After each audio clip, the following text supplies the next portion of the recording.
Okay, Bohemian Smitty told me to look at this. I don't know how to pronounce her name. Kat, I'm gonna butcher this, man. Abughazaleh. Kat Abughazaleh. She's a progressive. She's running a campaign for Illinois' Ninth House District. And apparently she's based or whatever. Cool. That's cool. What if we don't suck? Talking about my congressional campaign with Eamon on MSNBC. I know that she said she was going to run primarily a social media campaign, and she lives in a bit of a more boomer district, right? Now the question is like, okay, how effective is her campaign going to be at getting people out to vote for her? Because she's running a primarily social media camp. We know a lot of boomers aren't on social media, generally speaking. Unless it's like Facebook, then maybe it'll be effective. But I can understand why she's not running a more sort of like, sort of traditional campaign. It's because TV ads are expensive, man. Those things cost a lot of money, and I'm anticipating that she probably does not have a ton of money to work with. So, who knows? Because she's definitely not taking corporate money, right? Definitely not. So that obviously makes it harder to run like a traditional campaign. So, I guess what I'm essentially saying here is she really has to like pull a rabbit out of her hat. Oh, we'll see. What does she say in this interview? Let's take a look. Adjust my screen. Without clear leadership, one progressive influencer is throwing her hat into the ring with a pointed message to voters and the party. True. Donald Trump and Elon Musk are dismantling our country piece. So I believe this was her original sort of promotional material saying like, hey, I'm running for Illinois House District, Ninth House District because holy fuck, our leadership sucks. And she's cooking. She's real for that. Real. She's real for that. By piece. And so many Democrats seem content to just sit back and let them. So I say It's time to drop the excuses and grow a spine. I'm Kat Abughazaleh, and I'm running for Congress in Illinois' 9th District. We're focused on meeting constituent needs with one simple rule. What if we didn't suck? All right, that was progressive influencer Kat Abughazaleh. Time for all like the Zionists to come out of the fucking woodwork complaining about that particular like announcement ad saying, "There's a kafia! Holy shit, she's an anti-Semite, has kafia. That's what that means automatically. She's an anti-Semite, boys. Got her. Time for AIPAC to sink in trillions upon trillions of dollars or some shit, because that's what's gonna happen. I know also that there was like some like dumbasses who found like a picture of her with her fucking legs spread open, wearing very, very short shorts at like a bar, and saying like, "Oh, I can't believe that this harlot would spread her legs at a bar in a public setting. Ugh, inconceivable. I cannot believe that she would do this." And it's just like one of those situations where it's just like, bro, like, are you for real? Why the fuck do you care, bro? Whoa, the fucking, oh no, the pussy popped out at the fucking bar when she got drunk, was having a little fun with out in the fucking town. Oh no, it's the end of the fucking world. Okay, bro, like, that's supposed to make me dislike her? Okay, caught, I guess. All right, man. Abughazaleh bold pitch announcing her run for Illinois' 9th congressional district. Abughazaleh has made a name for herself the last several years working as a contributor for Media Matters in Zeteo, where she has covered right-wing media. Oh, I remember. Yeah, that's what she used to do before. Yeah, she used to do those like really good clip compilation things that Media Matters would do. She did that she moved to Zeteo. That's Mehdi Hassan's joint. That's pretty cool. media figures, including Tucker Carlson and Elon Musk. Her work exposing these figures has endeared herself to a big following on social media with more than 600,000 followers combined throughout TikTok, X, and Blue Sky. She is now running against incumbent Democratic Congresswoman Jan Schakowsky, who's held the seat since 1990. That was the year Kat was born. Bro, 30 fucking 4 years, bro. Oh god. It's gonna be like all the corporate fucking dinosaurs, man, are gonna come out of the woodwork to try to like. Oh, okay. Well, it depends on how much momentum that she builds, right? All the fucking like dumb fuck like old guard dinosaurs are gonna come out of the fucking woodwork in order to sort of try to stop the potential for progressive momentum. I don't even know anything about this fucking like Democrat. I'm gonna assume that they're just boilerplate, like boring ass neoliberal. You were born in 1990. Jesus. And that's how long this motherfucker has held her seat. Boomers assemble. Time for the boomers to assemble. Abughazaleh's message that the party needs to find a spine is actually resonating. Her campaign has raised more than $300,000 so far. Kat Abughazaleh joins me now. Kat, it's great to see you. Thank you so much for coming on. Let me just start with the decision for you to run. When was that decision made? What was the tip? I'm curious. I want to look in where is Illinois in Illinois' 9th district? Illinois, 9th congressional district. What sort of areas does this encompass? Oh, bro, this fucking district looks so fucking weird, man. What the fuck is this, fam? There's parts of Chicago. She'll be effective there for sure. And a bunch of smaller suburbs and shit.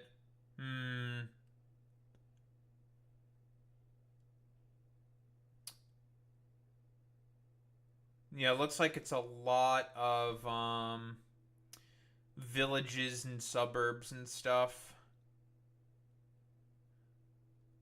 Dude, this fucking district is so stupid looking, man.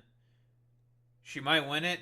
Yeah, it just depends. Like, it's going to be tough because, first off, a lot of it is covering a lot of different suburbs. And generally speaking, it's way harder for progressives to resonate within suburbs. Because this is what got Jamal Bowman. Besides all the AIPAC money that poured into that race. The fact that his district got changed in the way that it did was what also helped fuck him over. It was more so the biggest thing was the biggest thing was the AIPAC money. That was the most significant portion. But the ethnicity of this district, 59.2% white, and then 15% Asian, 13% Hispanic, 9% Black, 3.6% two or more races, and about 1% other. It's important to look at also potential like ethnic demographics as well, because like you can tell a lot from potential voting patterns. So we know it's reliably Democrat. I guess it's like plus whatever Democrat, and that's generally speaking a lot easier for progressives to operate in and shit. It really just depends, right? What could potentially happen. Let me not cover her face. Look at me being an ally still during Women's Month. We love women here, chat. But yeah, it just depends. Like, how suburbanized is her fucking district, right? Like, or is this district? Because if it's like suburban as fuck, that's not going to be good for her. That's going to be a problem, right? Because all the dumb fuck like whiteys are just going to come out in droves and be like, well, I don't like property taxes because we only care about our like speculative like real estate asset, and I like my property values, so I hate effective left-leaning policy because I care more about my property value instead. We love NIMBYs and shit. She could still win. Anything is possible. I guess it just depends on what Jen Sikowski's sort of approval rating is. If people fucking hate her or whatever. But we have to wait and see what happens. We'll probably get a better idea around the midterms because I'm assuming that's what she's gunning for, and she's like campaigning now to try to get her name out there, which I think is, generally the correct thing. Point. I mean, you've been following this, you've been covering this for years. Why did you decide now is the moment that you can make a difference? There wasn't like any specific moment that really triggered me into wanting to run. It's just been triggered. What are you, a liberal? Watching Democrats do nothing. We put this campaign together in under 50 days. My campaign manager and I went back through our texts, and we truly started February 3rd. So between January 20th and February 3rd, I just thought there's too much inaction, and I'm sick of waiting around for someone else to do something.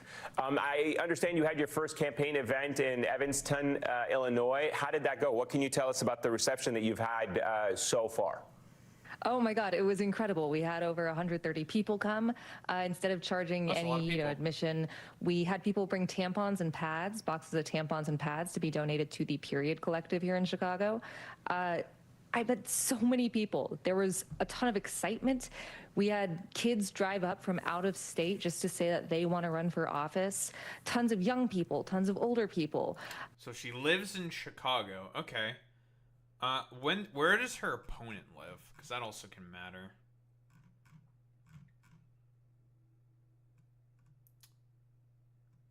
House Democratic Senior Chief Deputy Whip.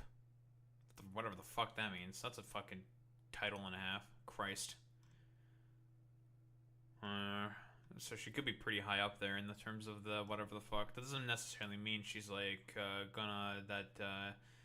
Kat's gonna lose to her. Probably not. Because I'm trying to look at what the positions that Jan Sikowski has. Oppositional to the Iraq War. Okay. Doesn't the opponent want to retire? Is that real? Real? I have no idea. Assyrians.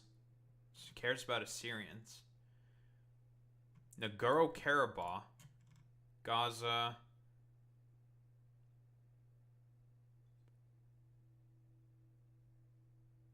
Oh, she's a Zionist. Yep. Okay, which means AIPAC money is going to go in. Urged the president. She urged Joe Biden in an open letter to. Oh wait, no, she urged him to reconsider plans arms shipments. So she's she was apprehensive about sending more arms to Israel. Okay, which is more than I guess I would expect from Democrats. But Joe Biden's a uber Zionist, so it didn't work.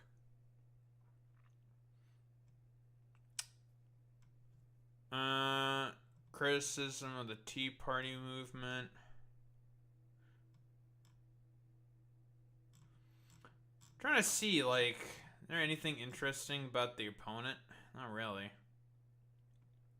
I mean, looking at these sort of results, this is a very safe Democrat district. They're constantly beating Republicans by double points.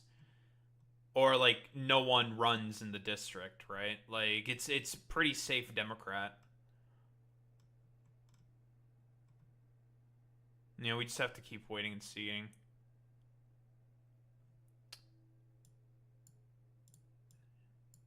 Sikowski lives in Evanston, Illinois. Interesting. Okay. In 2005, her husband, Robert Kramer, pled guilty to failure to collect withholding tax and bank fraud. Oh, sir. So Jan Sikowski's husband's is a fraudster. That's funny. Uh-oh. Uh-oh, he did a little bit of bank fraud. Uh-oh. But that's really... Yeah, there's not really much else, huh? Oh, she's also Jewish. Ah, time for incredulous attacks like that. Yeah, Jan apparently may retire. From what I heard while watching on WGN, that certainly makes things interesting, for sure. When was she born? Assumed office in 1999. Was in the Illinois House of Representatives in 1991. When was she born? Oh, she's 80. 80. Oh yeah, she might retire. That certainly changes a lot. Because if, I mean, I assume the Democrats they're gonna have someone prepared to potentially take the seat, right? Some anointed whatever the fuck. Because I don't they're not gonna like Kat. That's for sure. She had a keffiyeh. The obvious clear sign of anti-Jewish hate. A little scarf. The thing that's gonna end the fucking world or whatever. I mean, we'll have to wait and see, right? Like, she may retire. Jan may retire. That certainly will change things quite a bit. But, I mean, it's best to start campaigning, especially if you're, like, a progressive. She's known online, broadly speaking. Well, I haven't heard of her. But then I'm not as plugged in as one can potentially be. But, yeah. The question is like, yeah, you got to hit the ground running and start to get yourself known throughout the sort of district, right? That's how you start building power. We'll just have to wait and see what happens at this point. It was really inspiring, and I think that the consensus is clear. What the Democratic Party is doing hasn't worked, and we need to try something different. And a lot of people are just looking for something different, looking for... This is like her campaign message of, you need to find a spine, like, do something, grow up. This is going to be an effective this will be an effective campaign message. And I mean, a lot of people want new young blood, to be honest, and she is what, Kat is 34 years old. She's very young. Someone to say, they want new things stuff. Are hard, and you're the right. Gerontocracy will fall. We know this. To be angry. And speaking of the Democratic Party and its leadership, talking about wanting to change the status at a time when Democrats are frustrated by the party's leadership, let me play for you what House Minority Leader Hakeem Jeffries had to say when he was asked about your campaign. Are you concerned at all about incumbents getting ousted this cycle, and what specific steps are you taking? I'm not familiar with who you're talking about. Congresswoman Schakowsky is facing a challenge from Kat Abughazaleh. She's a longstanding member, obviously a longstanding stalwart progressive member. I'm unfamiliar with this particular challenge. What's your response to... Yeah, you heard Jan Schakowsky's fucking husband doing tax fraud was standing. But okay, definitely a progressive, right, guys? I mean, for a Democrat, I will be honest, is Schakowsky like the worst? I don't think she's like the worst, to be honest. Like, not really.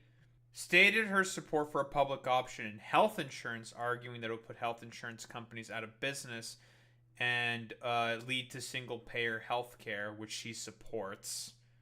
Okay? So why not just go immediately to single-payer health? It's just like needling fucking... Like, my thing with, like, it seems like with Jan Schakowsky, from what I'm understanding, she's like just like... tepid neoliberal. She's like agrees with like most of like the more further left-leaning stuff, but isn't really willing to do much about it, to be honest. Just like, standard fucking lib shit. Hakeem Jeffries there, and the fact that he labeled her as a long-standing progressive stalwart. Yeah, I said this online, but it's time to get familiar. We are trying a new type of campaign here, and this is nothing against Schakowsky. Schakowsky has been historically one of the most progressive members of Congress. She's done a lot of really great work, but I think it's time to do something different. I think it's time that we need new energy, new leadership, and there's kind of been this stigma against having competitive primary races for one reason or another. I think that a competitive primary race forces every candidate to bring their A game. So I'm just trying to kind of live by the values that I want to see. So tell me a little bit about those values. Okay. Okay, here's the thing. I'm not 100% certain how effective this strategy is. Because I'm looking, because I've taken a look at like, Schakowsky's, like, Wikipedia page. She doesn't seem that bad, I'll be honest. It's going to be kind of difficult here for Kat to make the case that because of how progressive she is, that she's gonna oust like someone who is, for the standards of Congress, already as like progressive. Like, does that make sense? So she wants to lean more into the fact that she is younger and that Schakowsky is just old. We need to have new blood, which I do broadly agree with. The problem is like I said before, it seems like Schakowsky's district is mostly a lot of fucking suburbs. I don't know how effective that message is gonna resonate. That's the only problem. Cause I mean, Jan Schakowsky, she's like fucking 80 years old. She should retire. And just put in Kat Abughazaleh. Why not? Fuck it. Get some young blood, some fresh perspective, something more aggressive. I mean, it's obvious that people would want it, and I do think that she probably would be, more aggressive. And broadly speaking, like, that's what people want politically. But, the question is the district gonna fucking want that? That's sort of like that's a whole other can of worms, if that's gonna be effective in terms of campaigning strategy. Values. You say that it's not against Schakowsky, Congresswoman Schakowsky. You say you want to do things differently. What would be different? What would be some of the positions? What would be some of the policies that you would stake out that are different than your Democratic opponent? Well, first off, I'm the only candidate that is declared in this race, so I have no opponent right now. But what we're doing differently, just in the immediate, is we are taking all of that money that's used. Yeah, okay. Young people may be her strongest influence. More than likely. The problem with that, of course, Reza, is like, they don't come out to vote. Not very often. There's a reason why young people, broadly speaking, are very often ignored, and this is partially their fault. Not only it is the fault of young people as to why they don't get very much appealed to, because the party apparatus, the political machine, sees them as incredibly unreliable voters. If you are seen as unreliable, not willing to go out to vote, the party apparatus is not going to try to appeal to you. It's a waste of resources. Now, you may say to yourself, well, Daho, what do you mean? There's more and more young people are more and more becoming like interested in looking into politics and stuff like that. But are they going to be seen as a reliable political voting bloc? I've seen a lot of young people have takes online. Those people are not fucking reliable voters. They are not reliable whatsoever.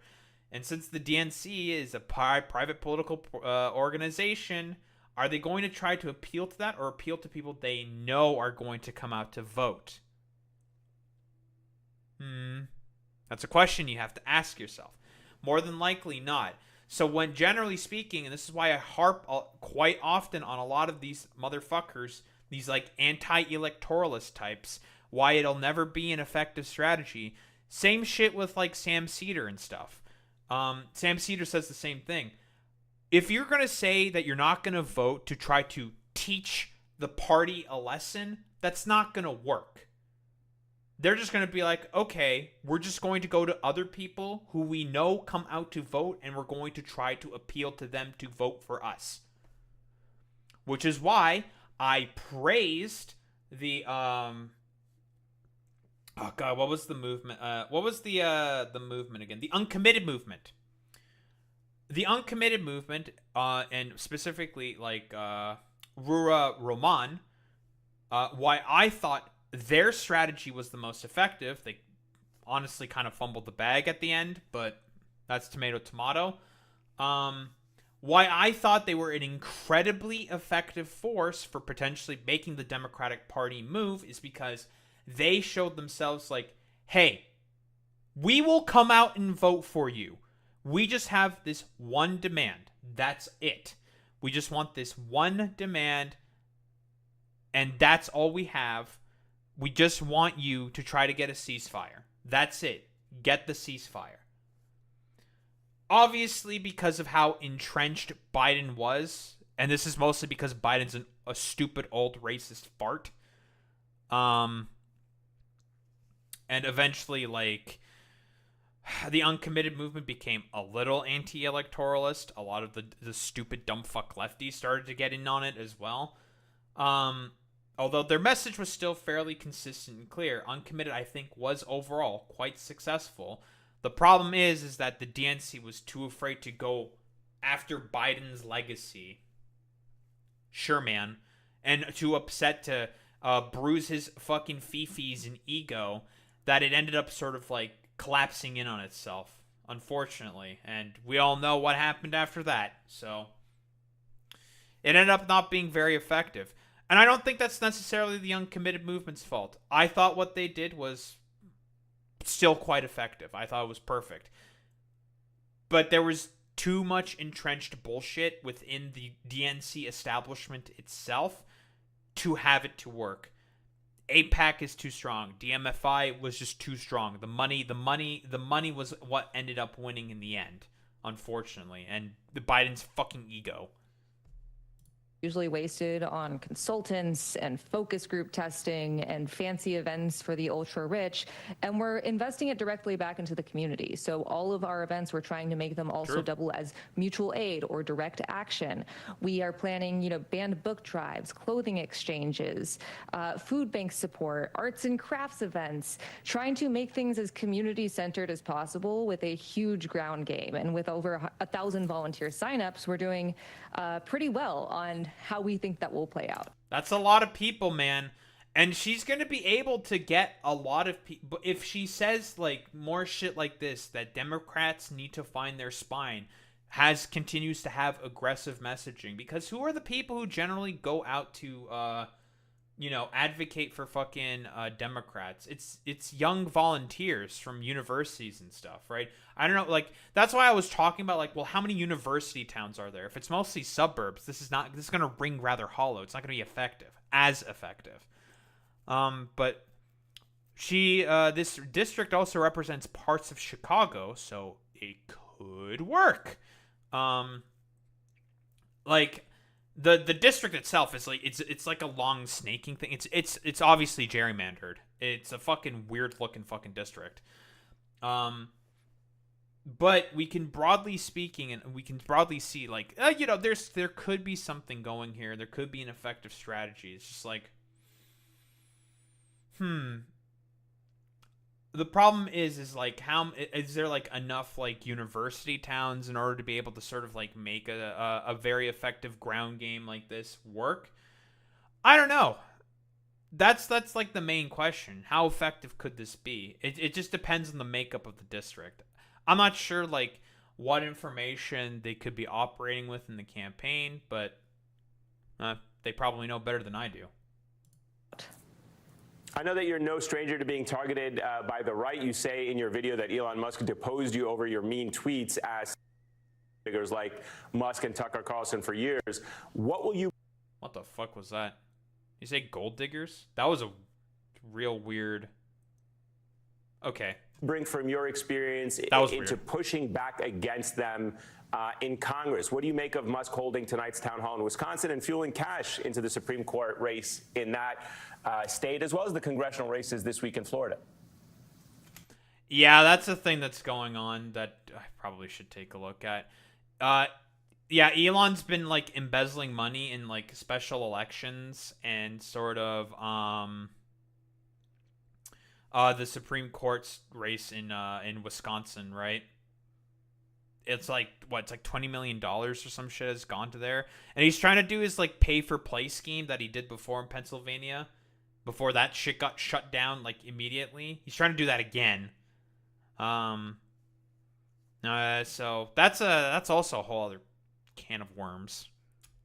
Part of the reason that we're in this mess is that a lot of Democratic representatives and a lot of Democratic leadership have been underestimating the right for a long time, whether it's misunderstanding technology or just thinking that could never happen.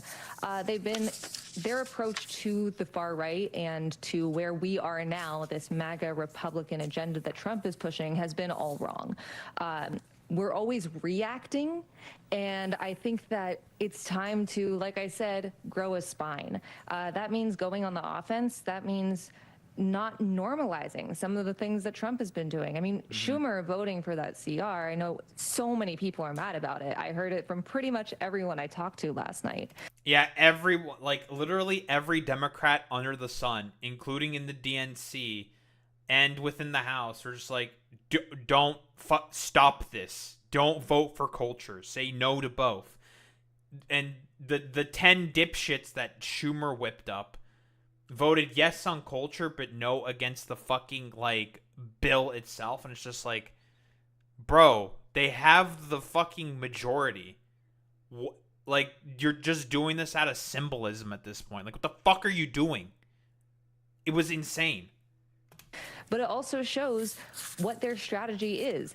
Right now, it's to just kind of wait until things get worse and then hope that that's good enough for us to win in 2026. And I don't think we should be banking on more Americans getting hurt. You are running as a Gen Z candidate. One of the issues that resonates with voters is what we're seeing in Gaza, Israel's assault on Gaza there. Your father is of Palestinian descent. You joined protesters outside the DNC last year requesting they have a Palestinian voice speaking at the convention. She's part Palestinian. Tell us how you will run on that issue at a time when the party is facing primary challenges with groups like AIPAC funding them, because I believe the chair of the Republican Party even went after you for your support of Palestinians, writing, I wonder if she'll be passing out Hamas flags in the 4th of July parades. Real. She'll definitely be doing that. The Chicago GOP is just going really full mask off racism, so that's cool.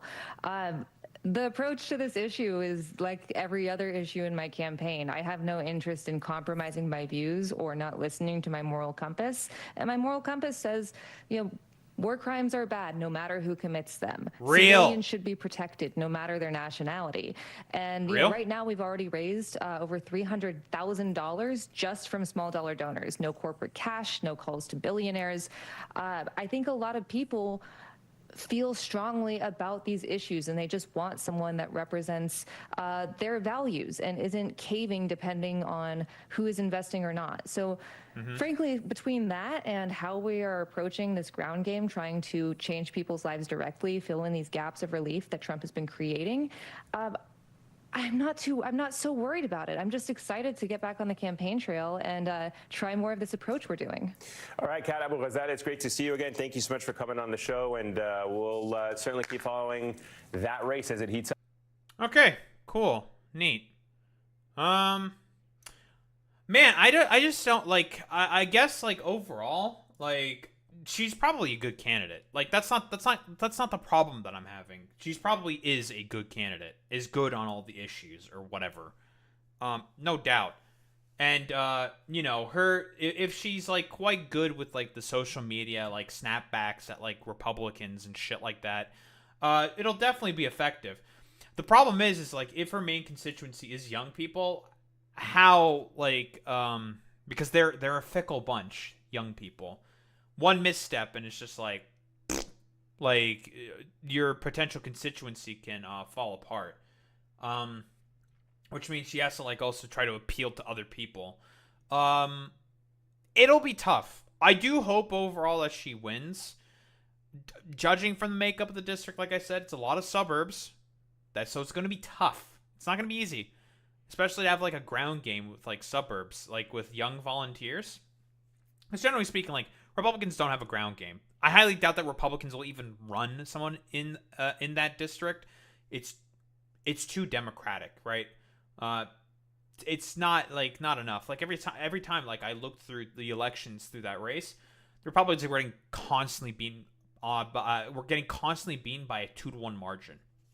It's probably not worth it to run someone, but there's certainly a chance there. No one has technically declared a race there. Like you said before, Reza, Jan may retire. She's 80 years old. And then the question becomes is like, what AIPAC stooge are the Democrats going to try to put in to try to replace Jan? Because, I mean, like, even as Kat said within this interview, she said it's like, yeah, it's not really anything against Jan. Because here's the thing. Jan herself doesn't seem that bad of a Democrat. I'll be honest, looking through like the stuff that she believes, you know, she was against the Iraq War. She signed letters saying like, "Hey Biden, you probably shouldn't send arms to Israel. Don't think that's a good idea." She, you know, tepidly supports single-payer healthcare. For a Democrat, she's like not the worst. Not great, but not terrible, like pretty decent. The question then becomes like, is she going to be able to build up like enough momentum? Then, is she going to be able to build up momentum with like enough like student volunteer like ground game? Because again, a lot of this district seems to be a lot of suburbs, so it'll be tough. But hopefully, yeah. If Jan drops out, that's only advantage to Kat because of the similarity on issues. That's true, Boy Meets Mini. That is true. If she does drop out, like, people may be more interested in the younger blood being more aggressive. That's true in terms of issues. We'll just have to wait and see what happens. I do hope that she ends up winning and it's not some stupid dumb fuck AIPAC stooge. But then again, like, here's the thing. Even if like an AIPAC stooge goes in, you look at the like George Latimer and he's just like an old school fucking racist. Right? He just likes Israel, so he was able to win or some shit. And had way more money than Jamal Bowman. I don't remember exactly. Like, was Cori Bush's like opponent like supportive of also progressive issues? It's just that, you know, he's just like, actually we shouldn't go be so as hard on Israel or whatever the fuck. Is that like what happened to Cori Bush? I mean, Cori Bush, she's going to come back. She's not going to give up, right? Same with Jamal Bowman. I don't think they should take that shit down. Or they should tolerate any of that shit. Because I highly doubt... Let's be honest here. I highly doubt George Latimer and that other fucking dude is going to... Wesley Bell. There we go. With Wesley Bell. I don't think those two are going to last. I'll be honest. The problem with Cori Bush had to deal with was the anti-incumbency and an AIPAC candidate. I'll do it. Yeah, Kat Abughazaleh certainly has anti-incumbency to her advantage in that case. Then, but if Jan does retire, the anti-incumbency thing doesn't become an advantage anymore. It just becomes kind of whatever. A lot of American politics is cycles of anti-incumbency. That's generally true, yeah. We'll see, honestly. Because if Jan does retire, the anti-incumbency point becomes kind of moot. But, yeah, we'll see. We'll see what happens. Hopefully she gets in. That's really all I have to say. And I do think the message of grow a spine and what if we don't suck can certainly be effective, right? Because a lot of people in the Democrats, even your average normie Democrats... they're pissed, and that rhetoric can ring true. That's like really the biggest question, right? Like, if this rhetorical strategy is going to be what's most effective, right? Or if it's still going to be money is what ends up talking. Well, we just gotta wait and see.